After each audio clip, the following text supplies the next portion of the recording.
세간에서 기독교를 가리켜서 어떻게 말하죠? 독선적이다라고 그래요. 기독교를. 이런 말을 여러분들 한두 번쯤은 꼭 이렇게 들어보셨을 거예요, 벌써. 그런데 사실 인본주의적 관점에서 보게 되면 우리 기독교가 독선이라고 볼 수 있습니다. 왜 그러냐면 예수를 믿음으로만 구원받는다라고 말하기 때문에 그것 이외에는 인정할 수가 없어요. 예수를 믿어야만 구원받습니다라고 말하기 때문입니다.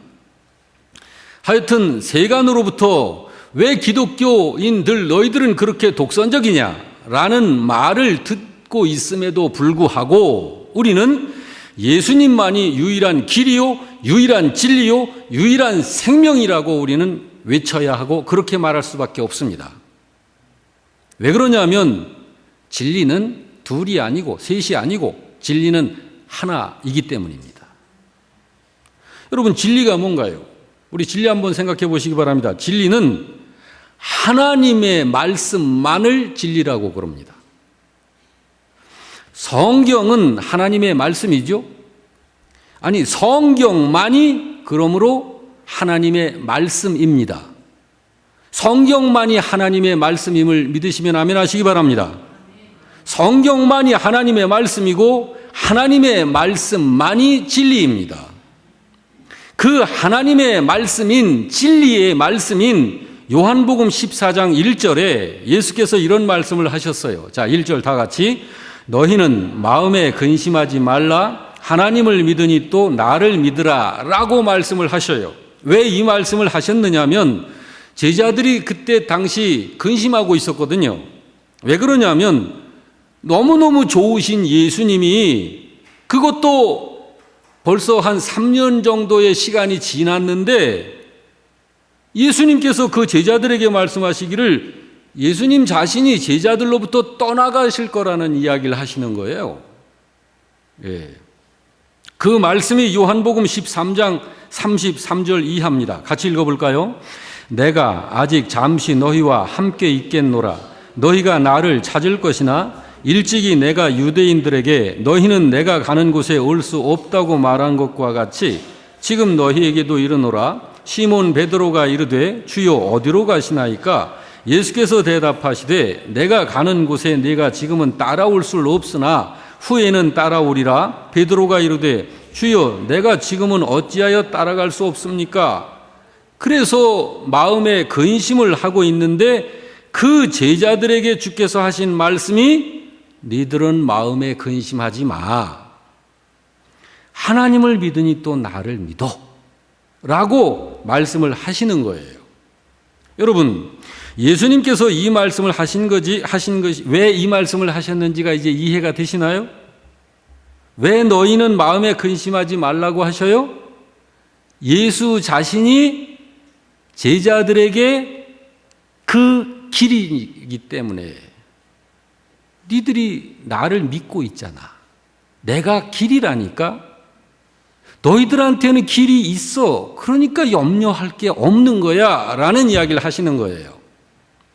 그러므로 이 말씀에서 우리가 알 수 있는 것은 우리 신자들의 마음속에서 일어나는 여러 가지 근심, 불안, 두려움, 염려 이런 것들을 이길 수 있는 것이 오직 믿음이라는 거예요. 믿음으로 외에는 그런 거 이길 수 없습니다. 그래서 하나님의 말씀인 오늘 본문은 왜 우리가 예수를 믿어야만 하는지에 대한 이유를 분명하게 가르쳐주고 있는 거예요.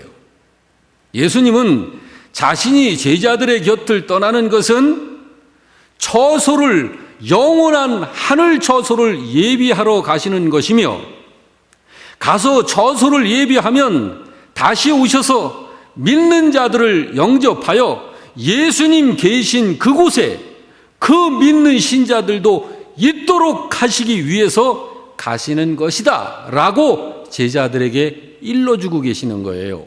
그 내용이 요한복음 14장 1절에서 3절 내용인 것입니다. 그럼에도 불구하고 제자들은 예수님이 가시는 그 길을 모르고 있어요. 모르면 염려가 자리를 잡는 거예요. 모르면 여러분, 이때 제자들의 입장을 다시 한번 좀 확인을 하겠습니다. 제자들은 그 길을 소유하고 있는 사람들인가요? 아닌가요? 그때 당시에 소유하고 있죠. 그 길을, 왜? 그 길이 예수님이잖아요. 예수님을 모시고 있는 사람들이잖아요. 그러니까 그 길을 소유하고 있는 사람들이 맞아요. 그렇다면 제자들은 이미 그 길을 소유하고 있는데 왜 그 길을 모른다고 하는 걸까요? 그거는 목마른 사람이 물이 잔뜩 든 컵을 들고 있는데 여기에 물이 들어있는 것인지를 모르고 이게 컵인지를 모르고 있는 거하고 같은 거예요. 이미 가지고 있어요. 근데 목말라서 물을 찾고 있어요. 이걸 가지고. 이게 현금의 신자들의 믿음의 착오사항입니다. 이런 것들 때문에 신자들이 이 세상에서 믿음으로 사는 삶에 얼마나 장애를 가져오는지 몰라요. 믿음이 없으니까 믿습니다를 자꾸 크게 외쳐. 여러분 믿습니다 하면 믿음이 좋고, 믿습니다. 그러면 믿음이 약한가요? 이 제자들의 이때 당시의 문제는 그 길이라고 하는 것에 대한 이해가 안 되고 있는 거예요. 그 길은 가지고 있는데, 그 길은 소유하고 있는데. 그래서 5절을 보면 제자들 중에 도마가 이렇게 말하죠. 주여, 다 같이 시작. 주여, 주께서 어디로 가시는지 우리가 알지 못하거늘 그 길을 어찌 알겠삼나이까? 라고 그래요. 이렇게 제자들은 예수께서 제자들을 위한 처소를 예배하러 가시는 그 길을 알지 못하고 있었고, 또한 자기들이 그곳을 가려면 주님이 가신 그 길로 가야 한다는 것은 인식을 좀 하겠는데 그 길이 무엇인지를, 어디에 있는지를 알지를 못하고 있는 거예요. 그때 예수님께서 그 길을 꼭 집어서 이야기를 해 주시죠. 그게 6절이에요. 자, 6절 다 같이 봅니다. 시작. 내가 곧 길이요 진리요 생명이니 나로 말미암지 않고는 아버지께로 올 자가 없느니라 라고. 이래도 모르면 그 사람은 택함 받지 못한 사람일 수 있어요. 이 정도로 말씀을 해도 모르면. 여러분, 여기 내가 곧 길이요라고 하신 것은 그냥 길이 아니에요. 영어 성경을 보면 그 길, the road, 그렇게 말하고 있어요. 그 생명, 그 진리. 관사 더가 붙어 있다고요. 이 말씀은 예수님만이 영원한 처소로 가는 유일한 그 길, 예수님만이 그 진리, 예수님만이 그 생명이라는 그런 이야기입니다. 그렇습니다, 여러분. 예수님만이 길이고 진리이시고 생명이십니다. 무슨 생명? 하나님 나라의 생명. 하나님 나라는요, 여러분, 물속에는 이 세상, 이 땅 위에서 사는 생명 가진 사람은 물속에서 못 사는 거예요. 여러분, 세월호 그 300 수십 명이 왜 죽었어요? 물속에 갇히니까 죽은 거예요. 예수님이 말씀하는 생명은 이 목숨 얘기하는 거 아니에요. 하나님 나라에서 살 수 있는 생명, 그걸 영생이라고 합니다. 길, 그냥 길이 아니에요. 유일한 그 길, 곧 영원한 생명을 얻게 하는 그 길, 하나님 나라를 들어가게 하는 그 길이라는 말입니다. 예수님만이 그러하시다라는 거예요. 다른 것으로는 안 되는 것입니다. 다른 이름으로는 영원한 처소에 이를 수 없습니다.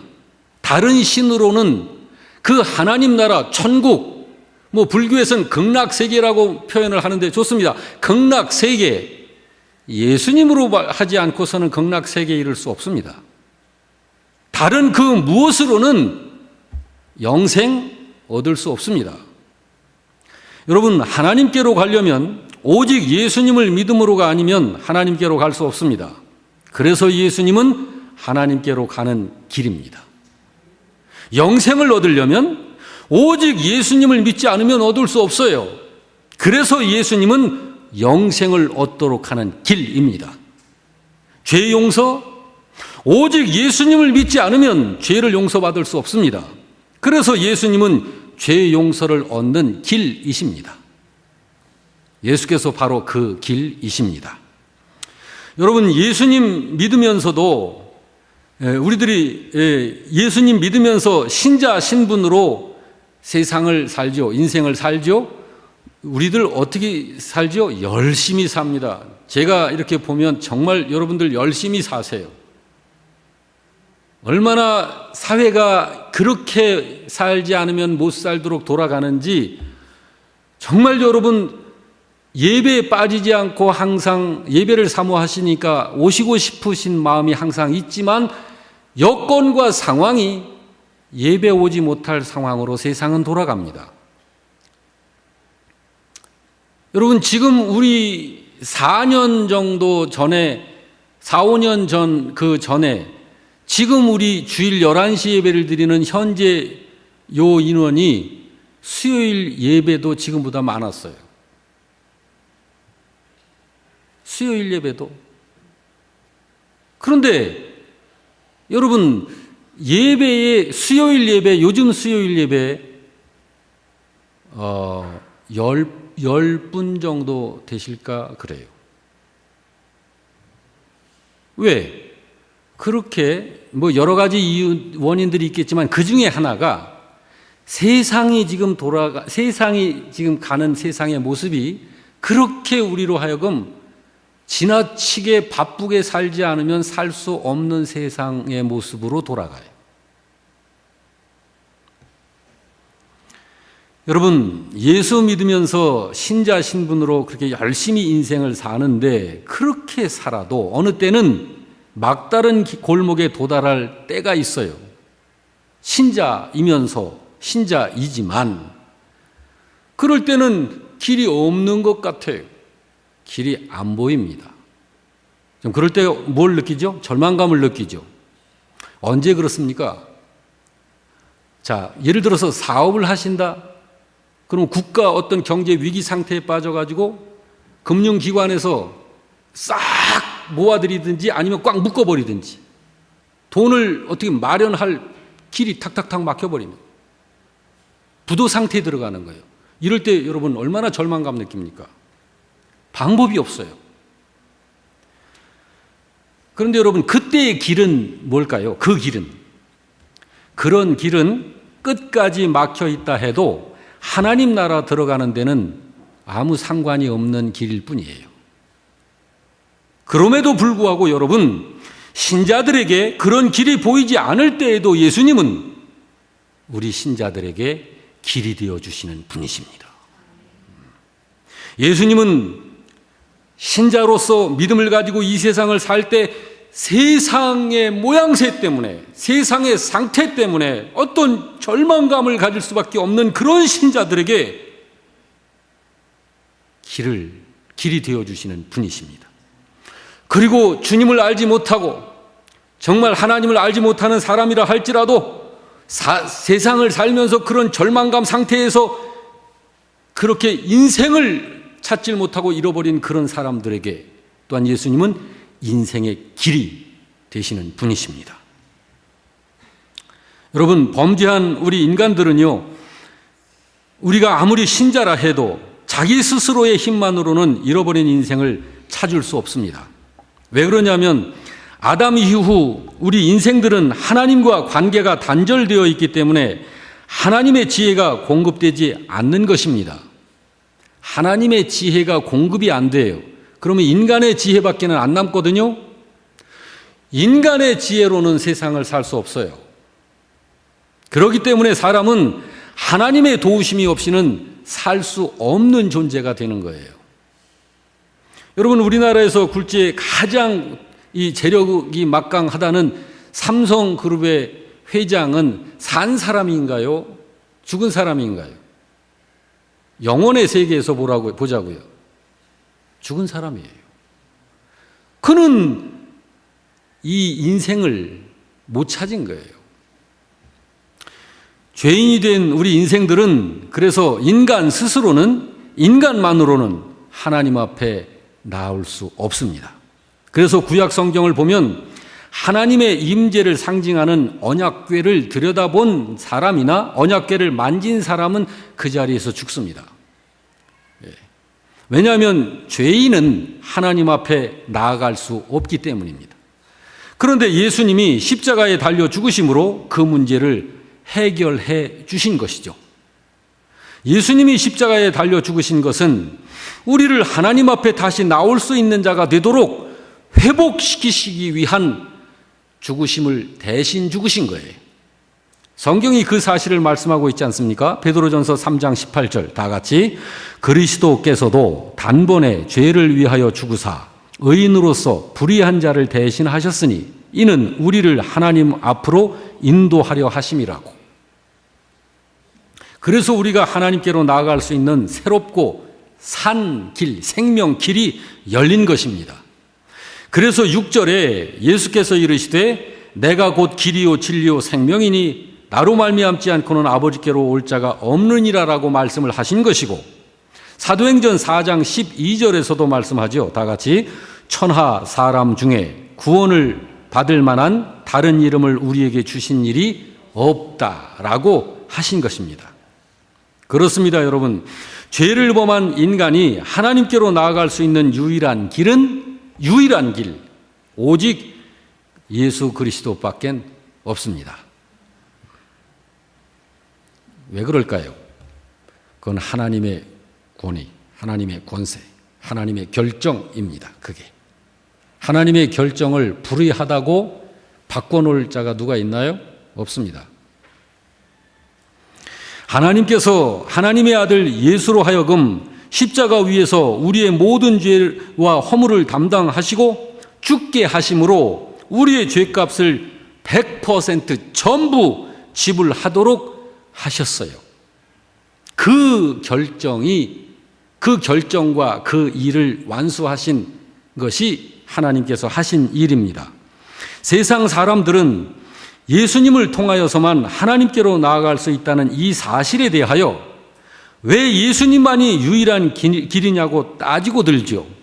왜 기독교만이 독선이냐 그렇게. 석가모니도 길이 될 수 있고 공자도 길이 될 수 있어야지 왜 기독교 너희들은 자기네들만 길이라고 그러느냐. 인생들이 아무리 따지고 항변을 해도 주님께서는 오직 주께서만이 길이라고 선포하십니다. 그 길 외에는 없습니다. 왜냐하면 오직 주님 자신만이 저와 여러분의 모든 죄를 대신 짊어지신 것이고 십자가에 대신 달려 죽으신 분이시기 때문에 그렇습니다. 우리들의 죄와 나의 죽음을 대신 해결하신 분이 예수님 한 분이에요. 그렇기 때문에 그렇습니다. 혹시 공자와 석가모니와 같은 성인들이 희생적이고 모범적인 삶을 살았을지는 몰라도 그분들이 우리의 죄를 대신하여 죽어주지는 않은 것입니다. 여러분, 예수님만이 하나님께로 나아갈 수 있는 유일한 길이십니다. 하나밖에 없는 길, 유일한 길. 신앙생활은 그 길을 가는 삶을 신앙생활이라고 하는 거예요. 그 길이신 예수님을 믿고 예수님을 신뢰하고 예수님과 대화하면서 예수님께 모르는 건 물어가면서 예수님이 일러주시는 것을 그분에게 배워가면서 그분이 가신 길을 따라가는 것이고 그분을 닮아가는 것이고 그분이 정착하는 곳에 나도 정착하는 것, 그것이 신앙생활이에요. 다른 거 없습니다. 여러분, 오늘 이 말씀만 우리가 붙들어도 오늘 여러분들 영적 부패 식사를 하신 거예요. 확인하셨죠? 그러면 저의 준비한 설교 원고는 아직 이렇게 많이 남아있지만 오늘 여기서 마치겠습니다. 더 하면 여러분들이 헷갈리실 것 같아요. 그래가지고 받은 말씀도 여러분들이 또 잃어버리실 것 같아요. 우리 주님 찬양하십시다.